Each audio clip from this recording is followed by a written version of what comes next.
दोस्तों इस वीडियो को पूरा देखने के बाद आपको पूरी जानकारी हो जाएगी कि डायबिटीज क्या होता है, डायबिटीज के कितने प्रकार होते हैं और कौन से लोग हैं जिन्हें भविष्य में डायबिटीज होने की खतरा बढ़ गया है। साथ में हम जानेंगे कि डायबिटीज का साइन सिम्टम क्या होता है, इसका इन्वेस्टिगेशन क्या होता है, इसके नॉर्मल वैल्यूज कितने होने चाहिए, इसके मेजरमेंट कितने होते हैं और लास्ट में हम जानेंगे कि इसका ट्रीटमेंट क्या हो सकता है। तो शुरुआत करते हैं। मैं हूं डॉक्टर CM यादव, स्वागत करता हूं आप ही के यूट्यूब चैनल में। तो जानते हैं अब डायबिटीज क्या होता है। दोस्तों डायबिटीज को जानने से पहले हमें ये समझना होगा कि हाइपरग्लाइसेमिक कंडीशन क्या होती है और हाइपोग्लाइसेमिक कंडीशन क्या होती है। फ्रेंड्स, हाइपरग्लाइसेमिक कंडीशन में आपका जो खून है उसके अंदर जो भी ब्लड शुगर लेवल होता है, अगर वो उससे ज़्यादा चल जाएगा तो वो हाइपरग्लाइसेमिक कहलाएगा और उस रेंज से अगर कम हो जाएगा तो ये हाइपोग्लाइसेमिक कहलाएगा। अब होता है कि रेंज कितना होना चाहिए, तो ये मैं वीडियो के बीच में आपको बताऊंगा। अब हम बात करते हैं कि ये कितने टाइप्स के होते हैं। दोस्तों ये मेन 2 टाइप्स के होते हैं। वैसे इसका जेस्टेशनल डायबिटीज होता है, इन्फेक्टिव डायबिटीज होता है और भी बहुत टाइप्स है, लेकिन इसके जो मेन 2 कैटेगरीज हैं वो 2 होते हैं, टाइप फर्स्ट और टाइप सेकंड। टाइप फर्स्ट को IDDM भी बोलते हैं और टाइप सेकंड को NIDDM भी बोला जाता है। अब हम ये जानेंगे कि टाइप फर्स्ट या IDDM का मतलब होता है इंसुलिन डिपेंडेंट डायबिटीज मेलाइटस, यानी इसमें इंसुलिन की ज़रूरत हमेशा पड़ती है, बिना इंसुलिन के कोई काम नहीं होगा। अगर व्यक्ति को इंसुलिन समय से न दिया जाए तो उसकी मृत्यु भी हो सकती है। ये खतरनाक स्टेज है। और बात करते हैं टाइप 2 की, जिसे NIDDM भी बोलते हैं। इसका मतलब है non insulin dependent diabetes mellitus, यानी इसमें दवा खा के भी आप अपने ब्लड ग्लूकोज लेवल को कंट्रोल में रख सकते हैं। तो बात करते हैं टाइप फर्स्ट की। दोस्तों टाइप फर्स्ट में क्या होता है कि जो भी पेनिक्रियाज होता है किसी के बॉडी में, अगर आपके बॉडी में इम्यून सेल्स होते हैं, इम्यून सेल्स क्या होते हैं इसका मैं एक अलग से वीडियो बना के आपको दे दूंगा। इम्यून सेल्स हमारे बॉडी को बाहर के जो पैथोजेंस हैं या फिर बाहर के जो भी जीवाणु हैं उससे उसकी सुरक्षा करते हैं बॉडी को। अगर यही इम्यून सिस्टम पेनिक्रियाज पे ही हमला करना शुरू कर देंगे तो जाकर के जो पेनिक्रियाज के सेल्स हैं, बीटा पेनक्रियाटिक बीटा होते हैं और अल्फ़ा होते हैं, तो जो बीटा सेल्स हैं अगर उस पर ही हमला करना शुरू कर दें या पेनिक्रियाज पे ही ओवरऑल हमला करना शुरू कर देंगे तो भी जाकर के यहाँ पे प्रॉब्लम क्रिएट होना शुरू हो जाता है और ये ऑटो इम्यून डिजीज में चला जाता है। सेकंड कॉज होता है कि पेनिक्रियाज का ही ऑपरेशन करके इसे बॉडी से बाहर निकाल दिया गया हो या फिर इडियोपैथिक भी हो सकता है। अब बात करते हैं टाइप सेकंड डायबिटीज की या फिर NIDDM, non insulin dependent diabetes mellitus, यानी इसमें इंसुलिन की ज़रूरत नहीं होती है। दोस्तों इसमें पहला कॉज ये होता है कि ये इंसुलिन रेजिस्टेंट हो जाता है, यानी बॉडी के अंदर इंसुलिन ही रजिस्ट कर जाता है, इंसुलिन का कोई भी मतलब नहीं बनता है। सेकेंड होता है कि जो रिसेप्टर होते हैं वो अब ज़्यादा सेंसिटिव नहीं रहते हैं। थर्ड इसमें कॉज हो सकता है कि जो सिक्रेशन होना चाहिए वो सिक्रेशन ही अब कम हो गया है। फोर्थ इसमें हो सकता है कि जो भी सर्कुलेशन इंसुलिन का होता है वही लो हो गया है। बाद में अगर और हम आगे बात करते हैं तो ओबेसिटी, हाइपरटेंशन, ये सब इसमें फैक्टर्स आते हैं। तो इंडिया में 90% जो भी केसेस पाए जाते हैं वो टाइप सेकंड के पाए जाते हैं। अब हम बात करते हैं कि टाइप फर्स्ट और टाइप सेकंड में बेसिक डिफरेंस क्या है, यानी किसमें कीटोन बनता है, किसमें क्या होता है।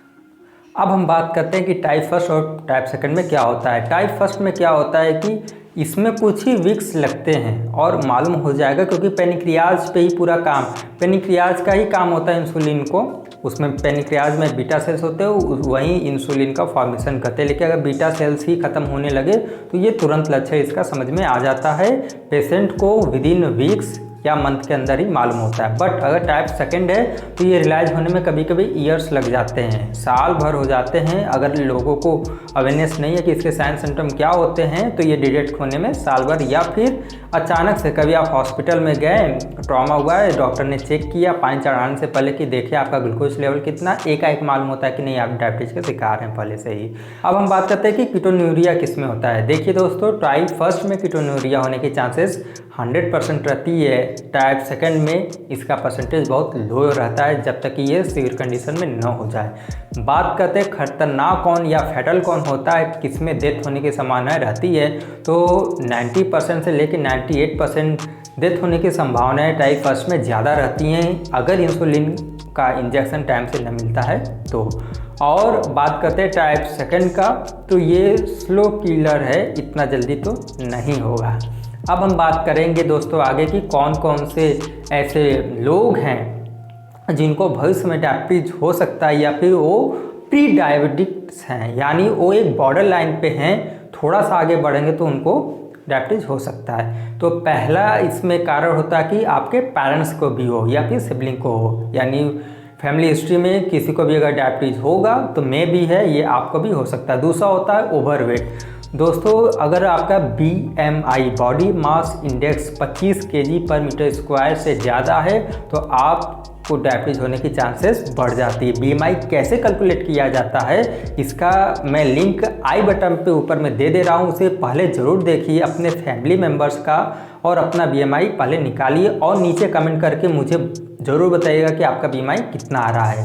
अब हम बात करते हैं आगे, तो हाइपरटेंशन यानी 140 से लेकर के 90 सिस्टोलिक डायस्टोलिक mmHg अगर आपका BP बना हुआ है तो भी आपको डायबिटीज़ होने का खतरा बढ़ जाता है। साथ में अगर आपका कोलेस्ट्रॉल लेवल या फिर लिपिड प्रोफाइल टेस्ट ये भी बैलेंस नहीं है, यानी HDL हाई डेंसिटी लिपोप्रोटीन इसमें भी अगर 35 mg/dl से भी लो जा रहा है तो भी आप खतरनाक, या ट्राइग्लिसराइड बढ़ रहा है तो भी आप खतरनाक स्टेज में जा सकते हैं या फिर आप प्रोन है डायबिटीज के लिए। साथ में अगर हम बात करते हैं तो कार्डियोवास्कुलर का आप में पहले से हिस्ट्री हो या फिर PCOS यानी पॉलीसिस्टिक ओरियन सिंड्रोम, ये महिलाओं में पाई जाने वाली बीमारी है। फिजिकल एक्टिविटी अगर आप कम कर रहे हैं, लेथार्जी आलसी जैसा पड़े हुए हैं तो भी आपको डायबिटीज होने की संभावनाएं बढ़ जाती हैं। अगर आपका लाइफ स्टाइल सही नहीं है, आप मीठा का सेवन ज़्यादा कर रहे हैं, फिजिकल एक्टिविटी कम कर रहे हैं तो भी कहीं ना कहीं डायबिटीज होने की संभावनाएं बढ़ जाती है। दोस्तों अब बात करते हैं इसके साइन और सिम्टम की। इसके साइन और सिम्टम क्या होते हैं, तो इसमें पॉलीफेजिया, पॉलीडिप्सिया और पॉलीयूरिया यानी ज़्यादा बार बार पेशाब लगना, ज़्यादा भूख लगना और ज़्यादा प्यास लगना, ये 3 प्रमुख लक्षण होते हैं। और ब्लरी विजन यानी धुंधलापन, आंखों के सामने एक धुंधलापन महसूस होता है पेशेंट को, उसे बार बार वेट लॉस है, फेटिग होता है, ब्लरी विजन होता है, सुपरफिशियल इन्फेक्शन, उसके यहाँ फंगल इन्फेक्शन की चांसेस बढ़ जाती है, उसके घाव अगर लगता है तो घाव जल्दी हील नहीं होता, उसे कमजोरी लगने लगता है, वेट लॉस ज़्यादा होने लगता है और वो हाइपरटेंशन का भी शिकार होना शुरू हो जाता है। साथ में कभी कभी उसका मूड भी चेंज यानी मूड डिसऑर्डर भी उसे हो जाता है। ये सारे लक्षण होते हैं एक डायबिटीज़ या प्री डायबिटिक्स वाले पेशेंट में भी। अब हम बात करते हैं कि इसमें इन्वेस्टिगेशन कौन कौन सा करवाया जाता है। पहला इन्वेस्टिगेशन हम लोग यूरिन का ही करवा लेते हैं। यूरिन में क्या होता है कि हम लोग इसमें कीटोन्यूरिया देखते हैं। कीटोन्यूरिया से मालूम हो जाता है कि आपका कौन से स्टेज में पहुँचे, यानी डायबिटीज फर्स्ट है या फिर सेकेंड है, क्या पेशाब के रास्ते से कीटोन बाहर आ रहा है, या हम लोग देखते हैं कि माइक्रो एल्बुमिनिया यानी या प्रोटीन्यूरिया देखते हैं कि क्या प्रोटीन भी बाहर आ रहा है या फिर एल्बुमिन भी बाहर आ रहा है। तो सबसे पहले ये जांच होता है। सेकंड लेवल पे हम लोग करवाते हैं ब्लड जांच है। ब्लड जांच हम लोग 3 टाइप्स के यहाँ पे लेते हैं। पहला टाइप्स हो जाता है कि खाली पेट हम करवाते हैं, इसे फास्टिंग भी बोलते हैं। फास्टिंग का लेवल दोस्तों 126 mg/dl जो कि WHO के अनुसार है, इससे कम ही होना चाहिए। अगर इससे ऊपर जा रहा है तो आप बॉर्डर लाइन में हैं, और अगर आप 130 से ज़्यादा जा रहे हैं तो आप प्री डायबिटिक्स हो चुके हैं। और यहाँ पे शुरुआत के लेवल 90 से लेकर के 126 के बीच में आपका रेंज रहना चाहिए। अगर हम बात करते हैं PP का यानी पोस्ट प्रेंडियल, इसमें क्या होता है कि 75 ग्राम ग्लूकोज एनहाइड्रस आपको खाना होता है। 2 घंटे बाद फिर से आपके खून का जांच होता है, तो इसका जो लेवल होता है दोस्तों उसमें कम से कम आपका 180 mg/dl के अंदर ही होना चाहिए। अगर ये 180 mg/dl से ज़्यादा यानी 300 mg/dl है तो भी आप डायबिटीज के शिकार हैं। और अगर हम रैंडम की बात करते हैं तो रैंडम में जैसे एकाएक कुछ आपको हो गया, आप हॉस्पिटल गए, डॉक्टर ने तुरंत ग्लूकोमीटर कर लिया और जांच किया। अगर वहाँ पे शो कर रहा है 200 से ज़्यादा तो भी आप डायबिटीज़ के शिकार हैं। तो उसका वैल्यू जो होता है रैंडम का वो कम से कम 140 से लेकर के 198 होना चाहिए mg/dl।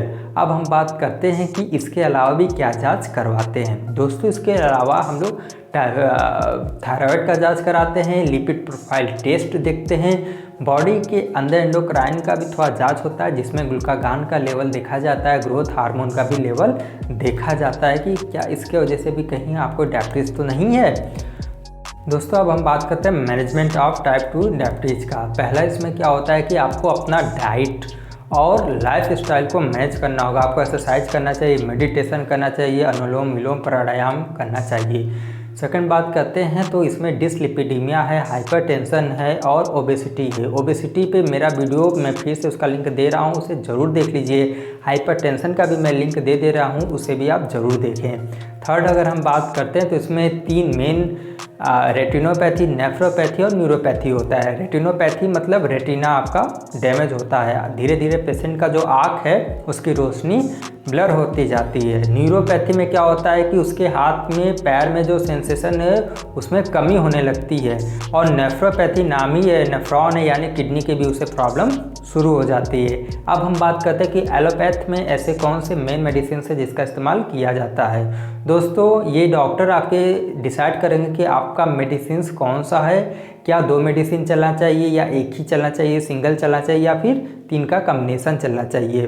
तो ये आपके डॉक्टर डिसाइड करेंगे। मैं फिर भी आपको थोड़ी जानकारी दे रहा हूँ। पहला इसमें होता है कि इन्हेंस इंसुलिन सिक्रेशन, यानी ऐसे मेडिसिन जो कि आपके अंदर जाते हैं और इंसुलिन का सिक्रेशन बढ़ाते हैं, जिसमें कि ग्लिप्रेमाइड आता है और ग्लिकाजाइड आता है।